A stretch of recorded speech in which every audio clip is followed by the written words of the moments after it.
Welcome to the Tourism AI podcast, the podcast where we talk about all things at the intersection of artificial intelligence and tourism. Really excited for today's episode because we have Kendel on the show, who is a regular person on the show, but we also have Matthew on the show, who is new to the Tourism AI network and has been just an absolute superstar.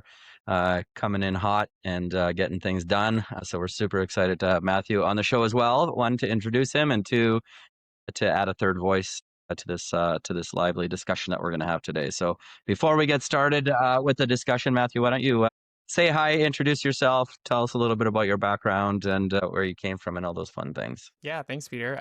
I'm excited to be here. I am joining as the AI adoption and marketing specialist here at TAIN. I have backgrounds in marketing for technology companies, for public safety. So I'm excited to translate those skills over here. And I do have experience in podcasting as well. So this is something that's also pretty exciting for me. Awesome. All right, Kendel, why don't we just dive right in? So why don't you introduce the first topic that we're going to talk about today? Okay, perfect. Before I do that, I just want to let everyone know they should listen to the very end because we are going to find out what happens when an AI chatbot thinks its billionaire creator is fitter than LeBron James. Okay, there may be some guesses on who that is, but we'll wait till the end to find out who. Okay, so the first big story, the headline is OTAs now beat search engines as top hotel discovery channel.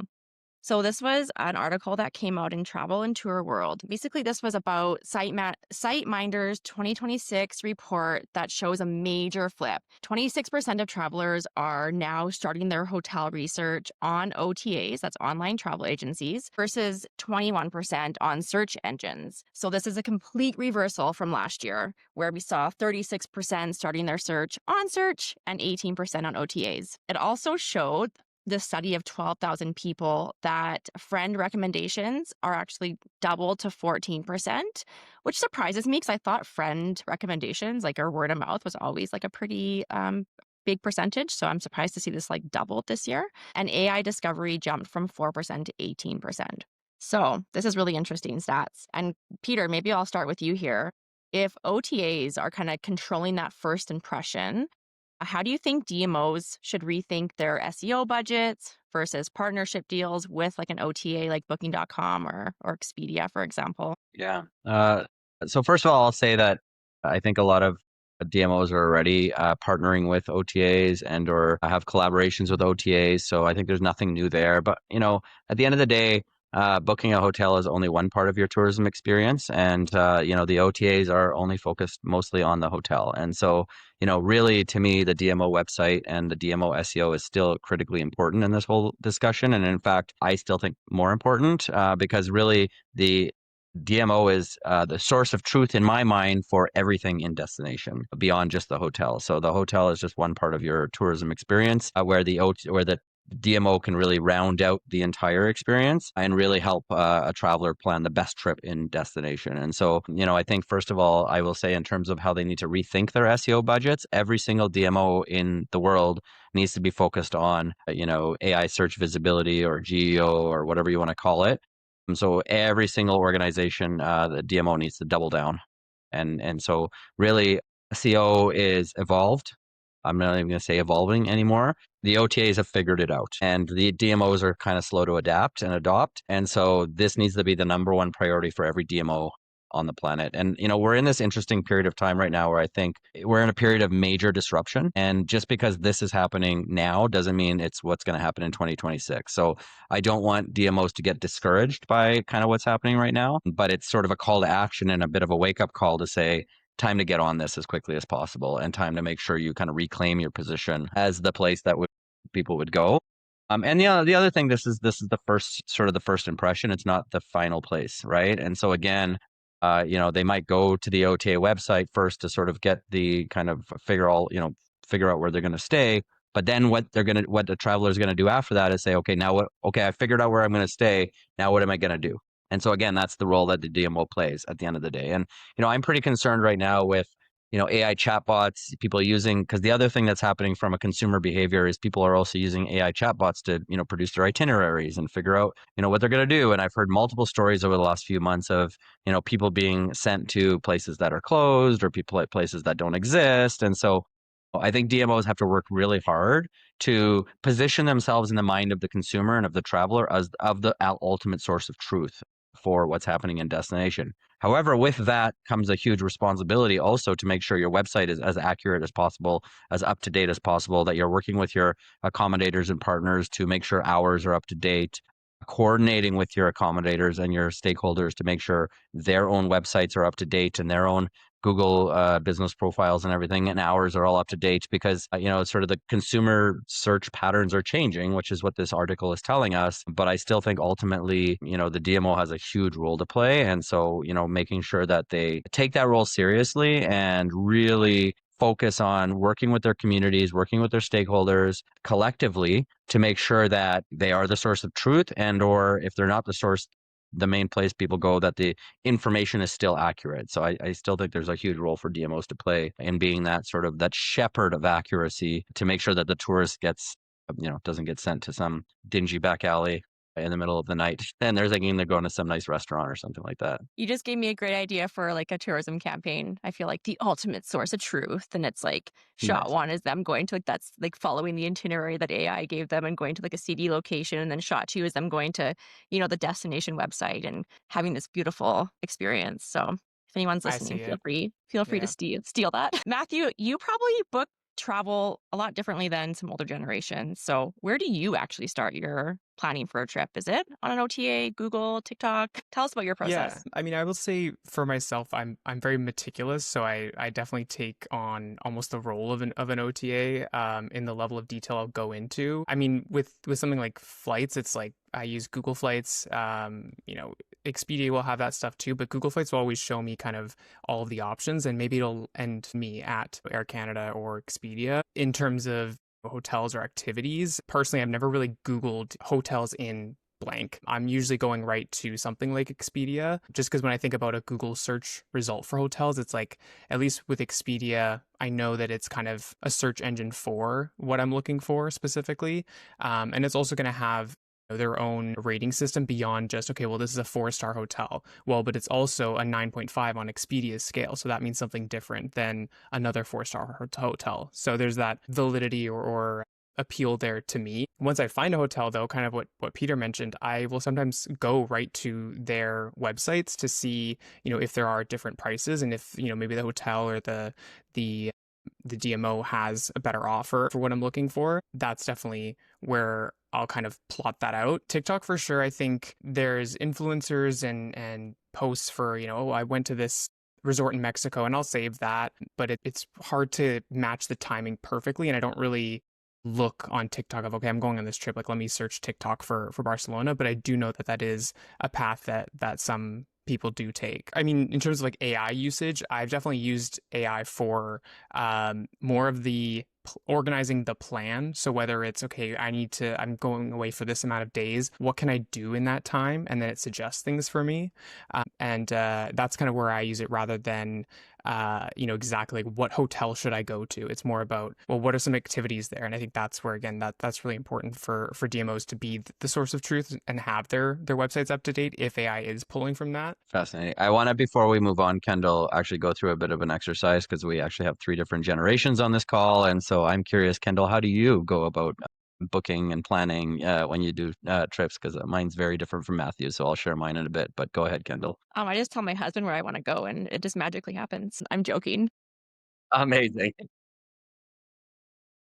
I mean, he does do a lot of the planning, but similar, I think, to Matthew a little bit is that the research kind of does start on Expedia or like an OTA. It's a really good place to aggregate availability for dates. And then similarly, like going direct to hotel websites, usually I find has the best prices. And I personally prefer like cutting the OTA out so that or giving more of the money to the operator. I think that just comes from like working in the tourism industry. I'd rather support the businesses directly where I can. So yeah, I guess in that way, it's like using the OTAs as like the discovery. And then once we find the place, it's like booking direct is typically my go-to. And then similar to Matthew really is using the using AI to help build the itinerary, like to help piece it together, to help make recommendations for the activities and whatnot. But yeah, I think there's a little bit of a difference there in terms of like actually planning the trip like planning the trip and the itinerary and also booking the things. So I would say I'm kind of on that I find cusp. this to be a fascinating conversation because I'm the old guy in the group here, and it's like I don't trust OTAs at all. Like I have zero trust for OTAs, and so I actually avoid their websites completely, and I very much try to. First of all, I do Google search, and usually on Google Maps is where I search because then I can kind of see where the hotel is in relation to some other things, and I can kind of almost like and often like in my travel, it's a bit different if I'm family traveling versus like work traveling, but I'm talking right now from a work traveling perspective is like you know, I'm going to go somewhere and I probably don't have a car. And so it's like, what is like close? What is convenient? What is around there? What are what are the restaurants around there? What are the things to do around there? Which is all within an hour or two walking distance. So that's kind of how, like, I'm fully on Google. And I don't go anywhere else, actually, quite frankly. And I always direct book both my flights and my hotels with either the airline or the hotel because I have been in a situation before where I booked through an OTA once, like somebody actually booked it for me through an OTA. And then I had all kinds of problems because I had to change some things and it was just inconvenient for me. So I just find directly dealing with the service provider, the hotel, or the common airline just easier. And I just feel like more trust in terms of like, oh, if I need to make a change, they have it. It's direct. There's no problems. You know what I mean? And so that's like my generation. So it's an interesting, I wanted to raise that because I think that, it's complicated and we're dealing DMOs and everybody else is marketing to very different age groups and audiences which all sort of do this in a different way and for different reasons have different motivations. And so you sort of got to do it all, unfortunately. I kind of keep telling people right now that we're in this world and the marketing scene where it's like you need to be on every channel and you need to be visible everywhere, and it's not easy. Or you need to understand who your primary audience is and then Yeah. sort of cater to them and their needs because you're a young hip hotel that likes young people versus you're the place where the seniors go or whatever, right? And so that kind of maybe dictates your strategy a little bit, right? Yeah. So, Peter, like, what's stopping a destination from building its own aggregator that keeps discovery and booking local? Yeah, so I mean, this is an interesting question. As you know, Kendall, I have this kind of I've been talking to some people, and I know somebody that's built kind of an aggregator with a vision of building kind of a community-based OTA. And while I think it's an amazing vision, and I very much support it, and I'm going to work with him to see what we could do to make it happen.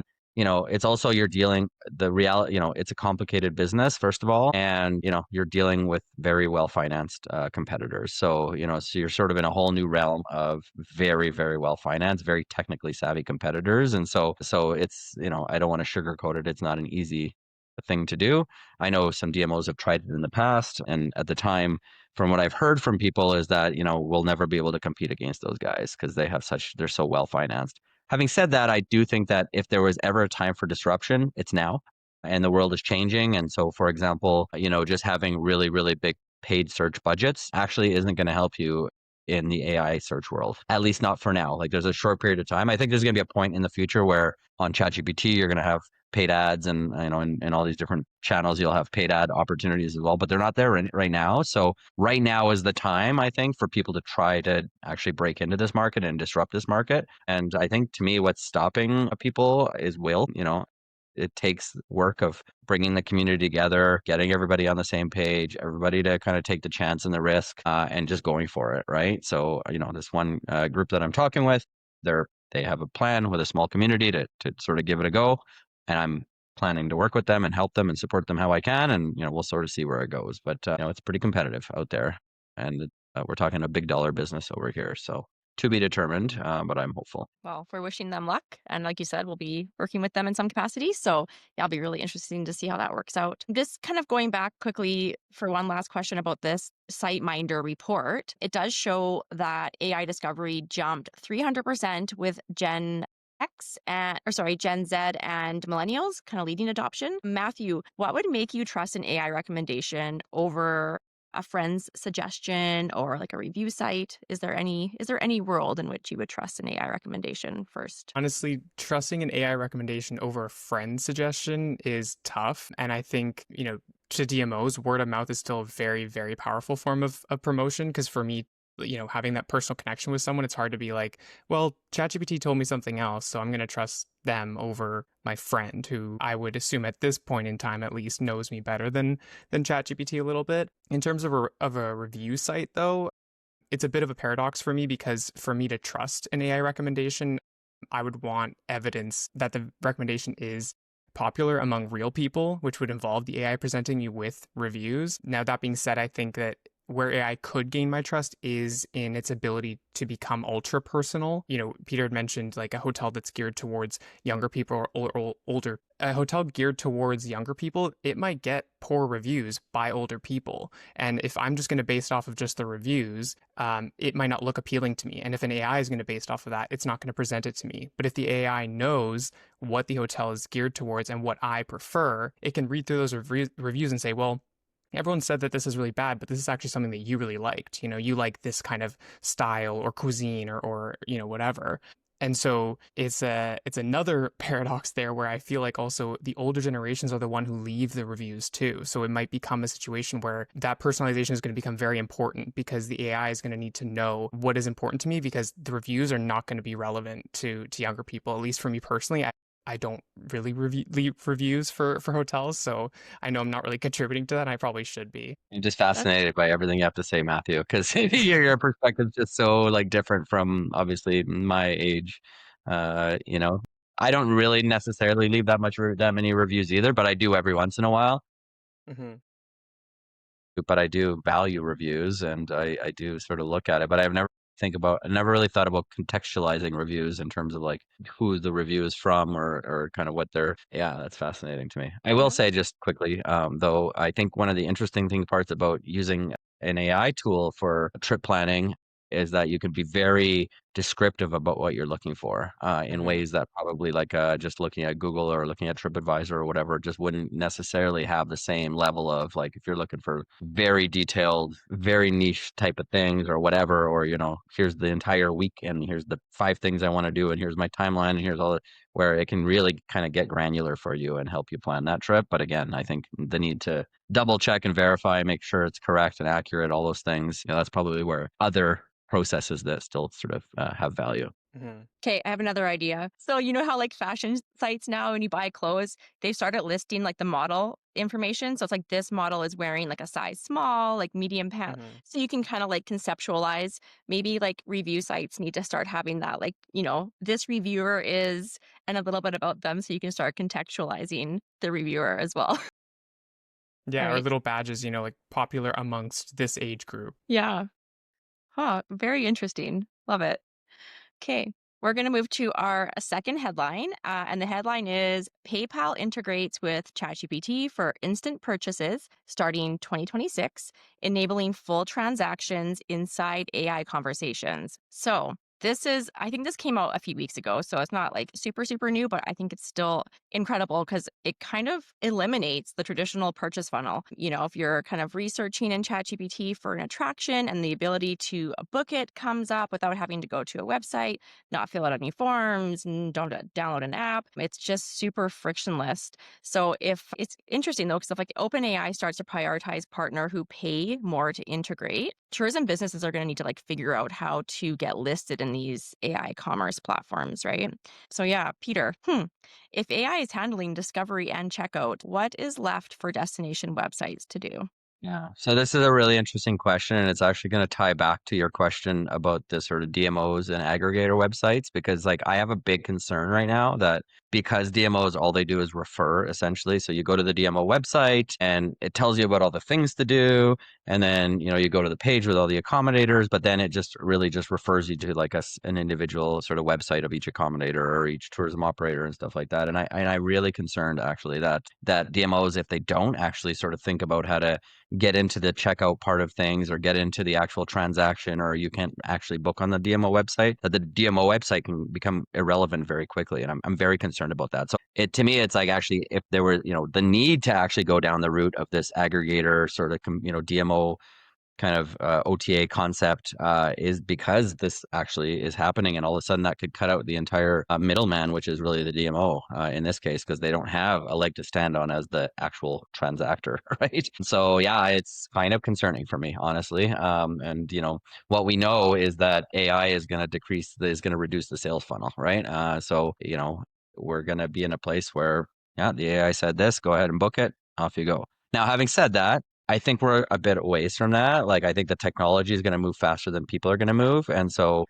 I have this conversation with people when I go to tourism conferences, and a lot of people say, and in fairness, I talk to a lot of people who are my age or older, but a lot of people say, yeah, but I don't want to give AI my credit card number. How is it going to keep me safe? How am I going to trust this? Like, there's a lot of trust questions that are coming up a lot. And so I think it's going to take us a bit of time to get through some of those trust challenges. But at the same time, there's a big prize here for that trust challenge to be overcome. And so I think, obviously the AI tools and all these like partnerships will get over that pretty quickly, and they'll figure it out, right? So I think we have this kind of window right now for DMOs to figure out what the role they play in this. And, this online aggregator role for the DMO, I think, is their only hope of staying in the game, if I can put it that way, which is not a very optimistic thing to say, but, yeah, it's kind of concerning. Yeah, well, speaking of trust, let's go over to the Gen Z perspective. Matthew, what would you need to be able to trust, let's say, booking a $200 tour through a chat window without visiting the operator website? Yeah, I mean, when I think about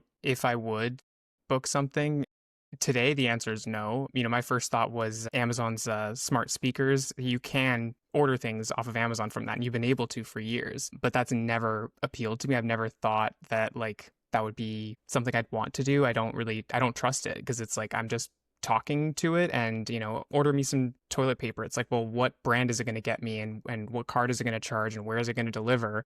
I would rather just do it myself on the actual app. But the reliability and the trust that's needed for me to fully book something in a chat window, beyond just the security concerns of credit cards and that kind of stuff, is like, I would need to see reviews and, videos of people going there or trying things, or something that would show me that this is more than just, well, ChatGPT told me to. And I think, to Peter's point too about the adoption speed, I think I do agree it's a ways away. Especially anything with finance and spending money. Think about how long it took people to just add their credit card to their phone for Apple Pay or Google Pay. My mom just added her card to her phone, and even that is actually something that's more secure than using your card. That's something that actually has a lot of benefits to doing it. And even then, people were reluctant to move forward with that. So with something like this, I really don't see it being a very steep slope of adoption for, let me just give this chatbot my credit card and just go out and, buy this thing that you've suggested for me. Yeah, things could get dangerous pretty fast for shoppers out there. I could just imagine. Okay, so Peter, we talk a lot about DMOs and the role of DMOs. I just want to kind of bring it back to maybe an operator level. We have a lot of small tourism operators in BC and everywhere. Should they be trying to pay to get into PayPal's merchant catalog? Do you think that independent operators are going to need to kind of do these things on their own to get seen, or does it kind of lay with the DMO to be responsible for that? I guess what are the hopes for the small tourism operators in terms of AI discovery? Yeah. So kind of back to what I said earlier, is that I think we're in a place where you have to do it all. And so yeah, my short answer would be yes, you probably need to get into the PayPal merchant system, because they have a lot of distribution and they're pretty obviously, big. And so that matters a lot. But at the same time, I wouldn't just get in there and think I'm done. Because I think that would be a big mistake. So I still think that operators really need to sort of think about their SEO and their AI search visibility. And just because they've done this partnership doesn't mean it's done and it's over. And we don't know yet how things are going to go and how it's going to work and all. There's a lot of questions still around all of this. So yes, become kind of get into the merchant system, but also make sure you have really strong SEO, that you have a presence on the OTAs, that you have really good schema markup, all the technical stuff that you need to do on your website to make sure that you show up for AI search visibility as well. Because what we don't know from this actually is, because of this relationship between ChatGPT and PayPal, is whether or not PayPal's, I guess, the people that are in their directory are going to be prioritized or not in the search results from the AI search visit. We don't know that.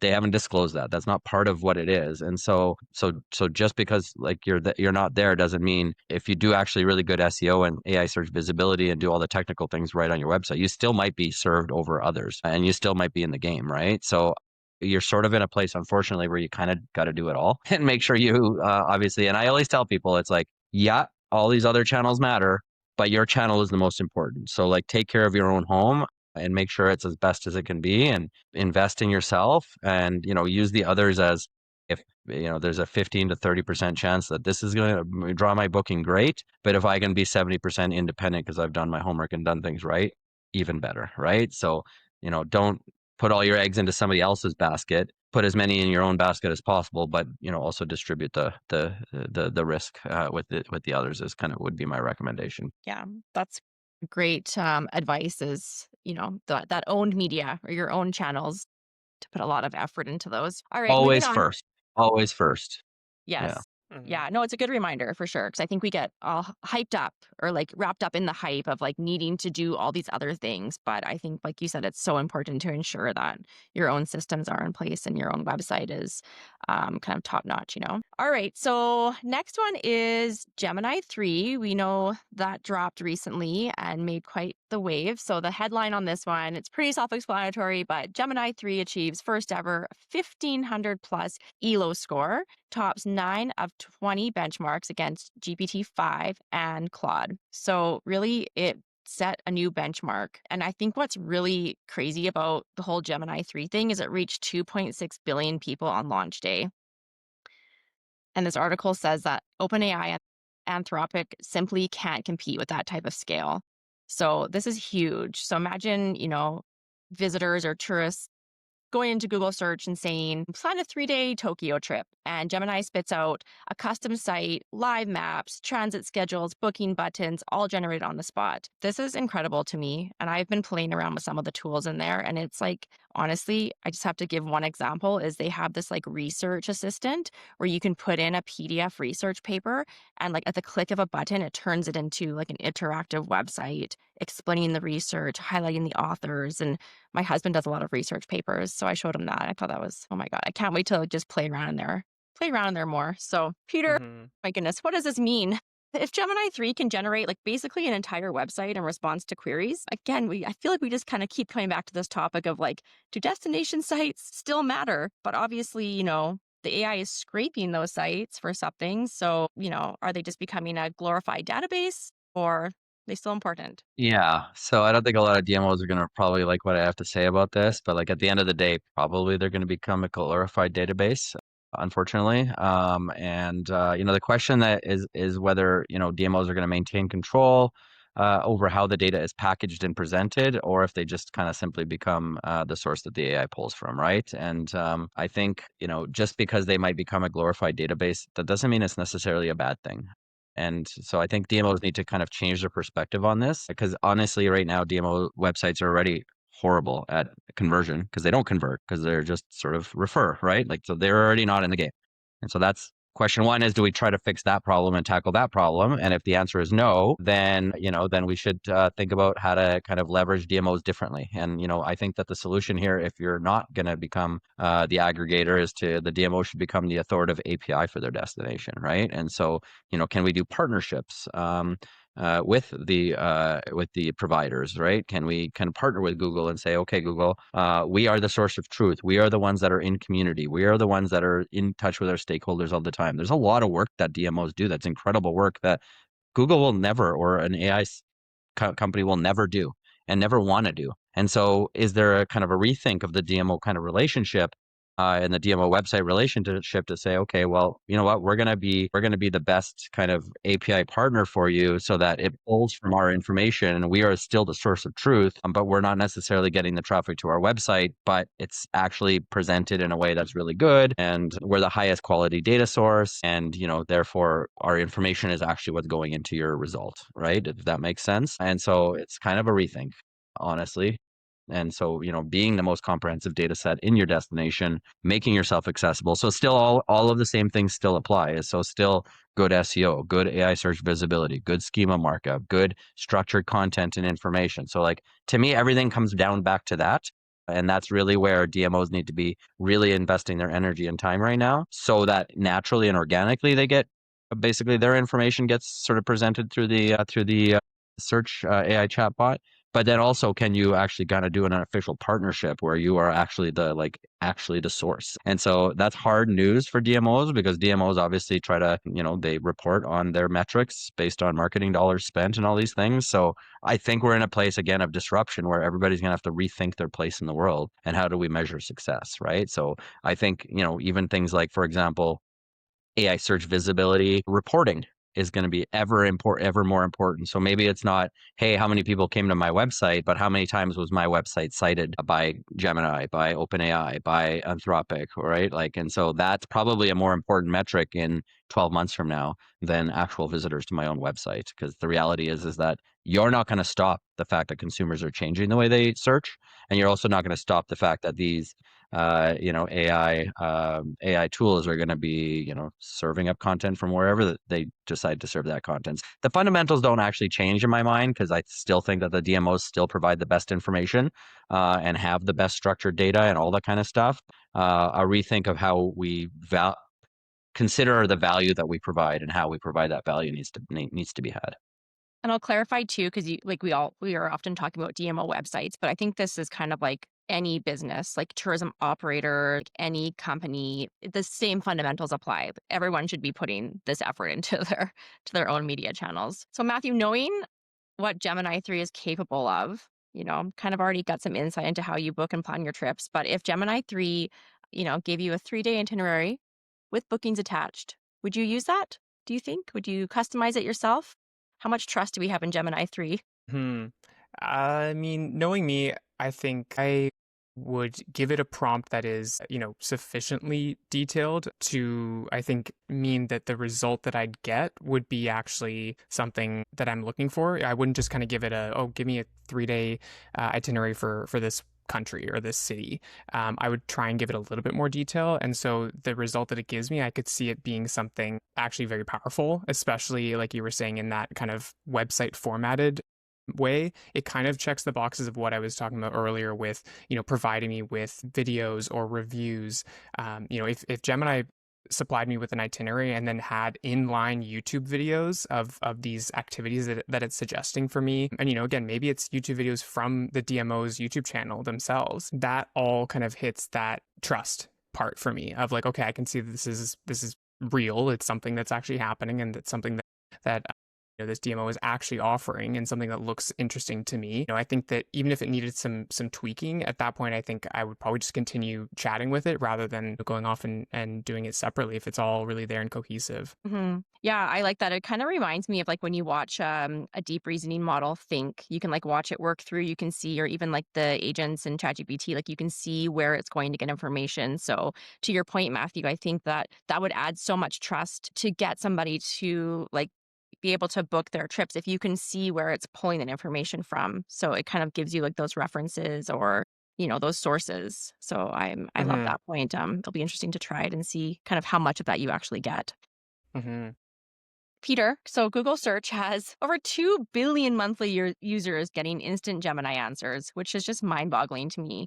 But how does that change like a content strategy for a DMO? So I don't know if it changes the content strategy in as much as kind of what I said before. It changes how DMOs need to think about their role in the world. And so, for the last 20 or 30 years or whatever, I mean, it's all been about website traffic and clicks and sort of traffic to the website and conversion rates, even though those are kind of BSy in terms of like we're not actually converting, we're just referring. And so, I think all of that becomes meaningless in this new world, quite frankly, completely meaningless. So, I think the content strategy needs to shift from driving traffic to owning the knowledge and being the owner of the knowledge layer. And so again, that comes to being the DMO still being the absolute trusted source within destination of everything happening and to do in that destination. And so at the end of the day, it sort of means becoming, making sure you're the definitive AI source that definitive source that AI tools can't ignore, and the one that gets referred to the most, right? That's kind of the starting point.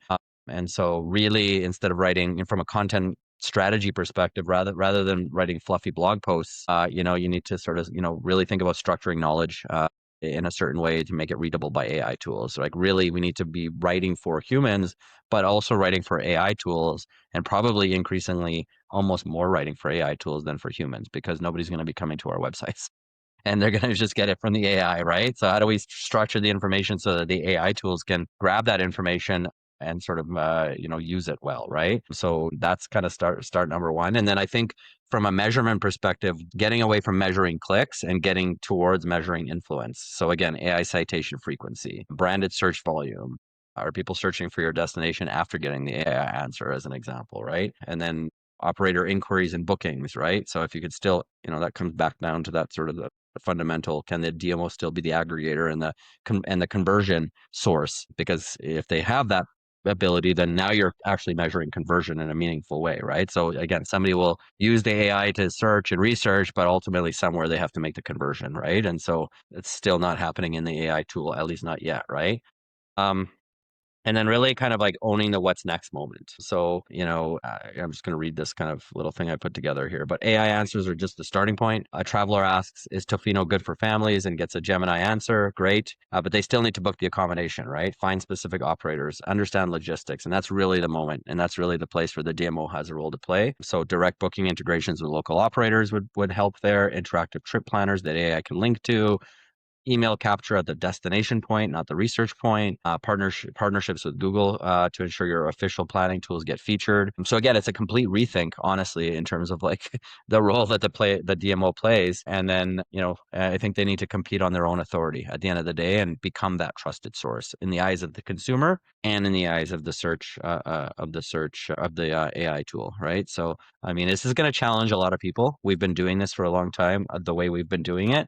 And it's about to get disrupted in ways that I think most people aren't ready for. And so I encourage every DMO board to start thinking ahead of time, because, the challenge for this, I think, for DMOs is not only are the DMOs thinking a certain way, but their funders expect things a certain way. And their funders are saying, well, this is what we're measuring you by. And we better start getting proactive about saying, hey, we need to start measuring ourselves differently here, because, otherwise, we're going to, questions are going to come up. Well, you're not meeting your objectives. And it's like, well, yeah, we are, except for it's just different. And we're measuring different things now, right? So I think I encourage every DMO to get ahead of that. And, selfishly, I'll plug in, we have our AI search visibility audits. And then we set people when we do those audits. And then when you're actually doing AI search visibility work with us, we actually give you a report that tells you how you're showing up on every single AI tool and what percentage of traffic you're getting and share of voice and all that kind of stuff, right? So, I think rethinking your reporting and how you're reporting on that stuff, really important. And quite frankly, right now, Google Analytics isn't enough. It's not going to give you all that information, right? And so,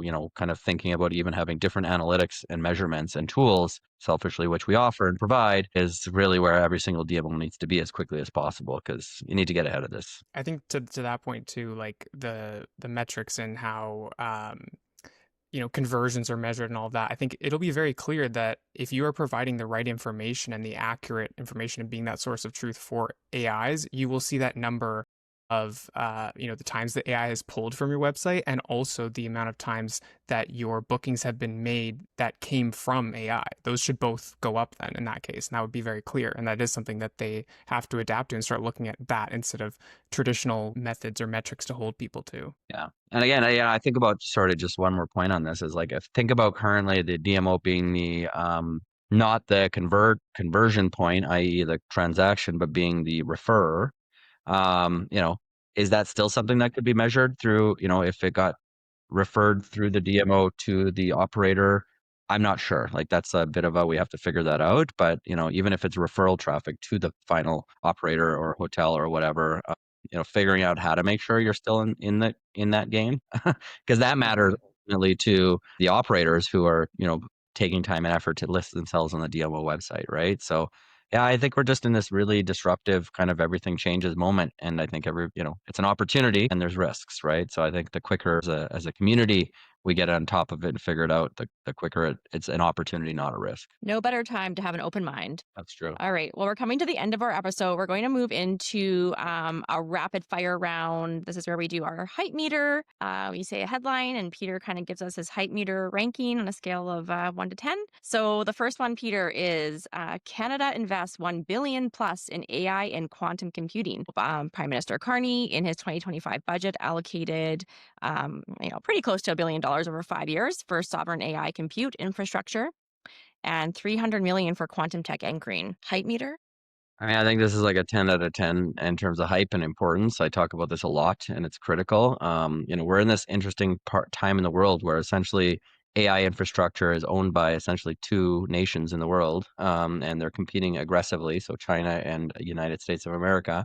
And everybody else is on the outside of that looking in. It kind of goes back to, I think I told you, I said this in a different podcast, but when I was in university, I did this course on international television and film and its impact on sort of culture. And this is sort of a similar thing, right? Where, in Canada, we've been pretty good at protecting Canadian culture and heritage through different programs that require, um, you know, Canadian content on radio and on television and stuff like that. And it's like, if we didn't do that, we would just be American in terms of culture, straight up.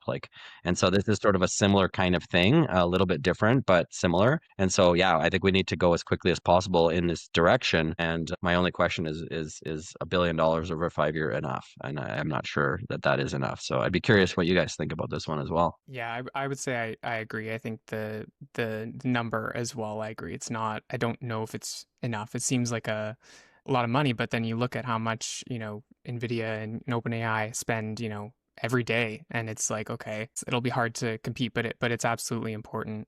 I also just worry about the ability to actually get it done. I just feel like historically our government moves slow. There's a lot of red tape. So, I mean, I love the headline, just would obviously want to make sure that it actually happens.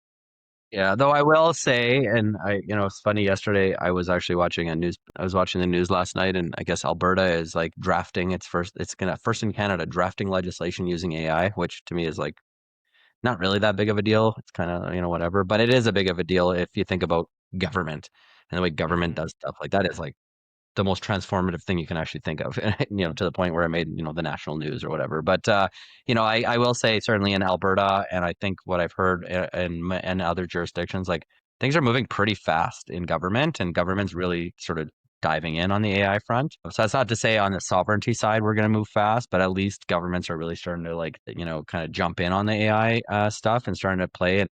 And I know Alberta certainly is pretty innovative when it comes to some of the things they're doing. And so, hopefully it's sort of like a collective acceleration through some of those initial initiatives. And, that needs to happen. Like you need to have that sort of momentum that builds over time. And then hopefully quickly we can kind of get to the importance of this, which is the big topic as a nation, I think. Absolutely.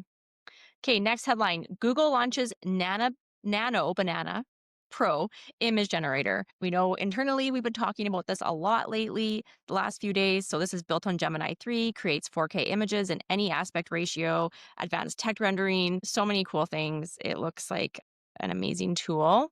So hype meter. Honestly, this is like, I'm so excited about this. This is like an 11 out of 10. And this is mostly because we're an agency where design is often a pinch point for us. And so just from a personal perspective, you know, it's not to say we would eliminate our designers or sort of replace our designers, but there's times where it's just like, hey, I just need something quick, where I think the ability to build something quick, design something quick and have something that's really good is a very big game changer. And I've done a lot of listening to podcasts in the last 3 days on this. And some of the examples and use cases people are showing with this tool are just mind boggling. So, being able to get a full infographic or schematic of something, or a how to do something with visuals with perfect spelling, no spelling mistakes, no weird things, just like the fidelity is unbelievable. And so I think this is gonna, if I think about from a tourism perspective, this is a big deal because, again, a lot of tourism organizations are small businesses. They don't have capacity. You're going to be able to do so much more than you were able to do even last week. It's pretty awesome. Now, what I will say, the only challenge with this is that, the watermark is sort of there.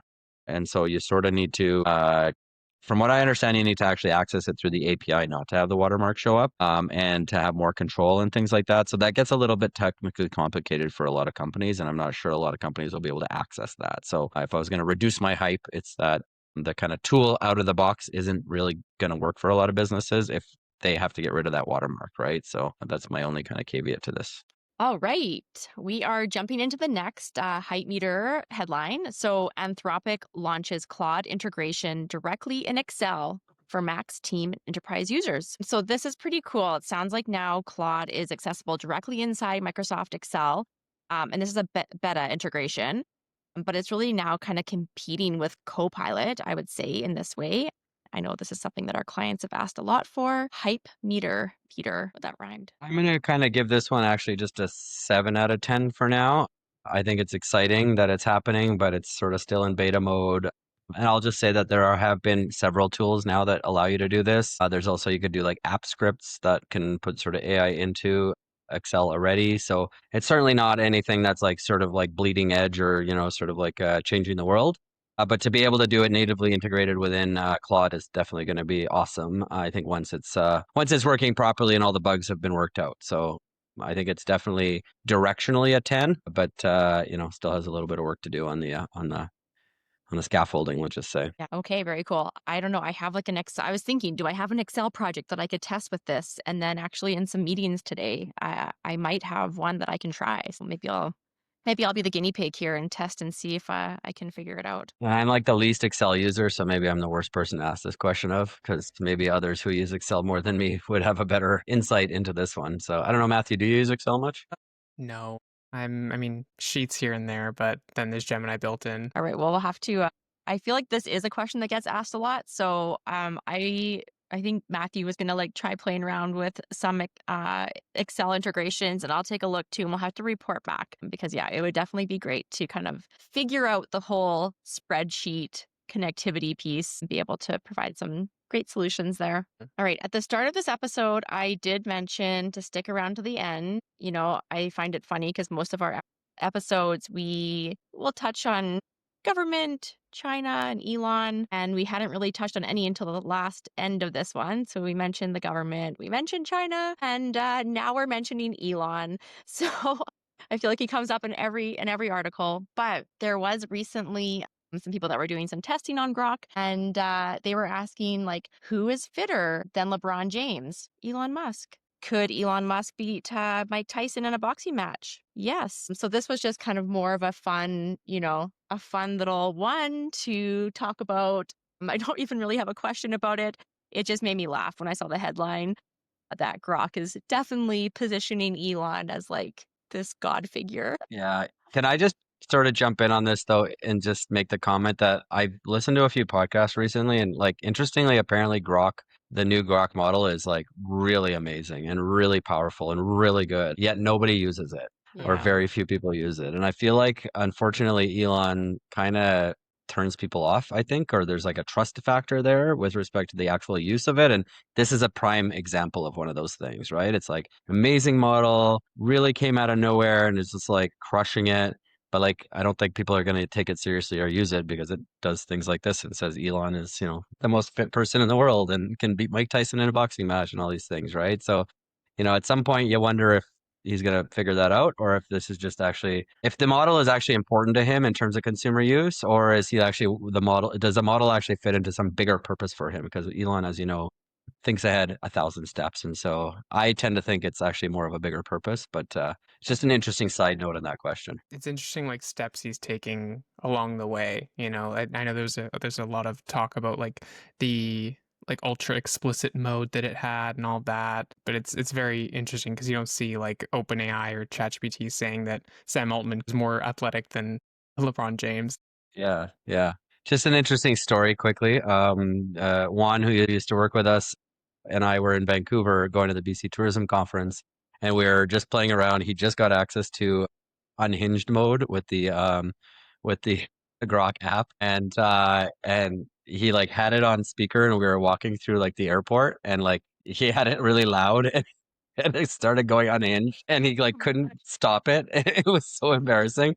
It was just going off, like, and so again, it's like this like amazing model that has all these like weird features that you just like. It's like, does he want us not to take him seriously? Because it seems like that's the intention. But meanwhile, he's building like super intelligence in the background, and it's gonna like change the world, right? So it's just like it's just Elon. Yeah, I have it. It's part of the cars and everything, and it's like, oh gosh, I don't really want to use that unless it's something Yeah. useful. Well, that wraps up our episode today. So thank you both for all the amazing thoughts and new perspectives, Matthew. Definitely some things I hadn't thought about before. So that was awesome. So I just want to remind everybody to subscribe to the podcast so you get notified when put it out. Join our free online community where we have free webinars, paid webinars, and lots of chatter with people from all across Canada and the US in there, tourism professionals exploring AI together. Obviously, find us on LinkedIn and Instagram. And yeah, we'd love to connect in other places. We'll make sure all of the links are in the description below. But thanks for joining.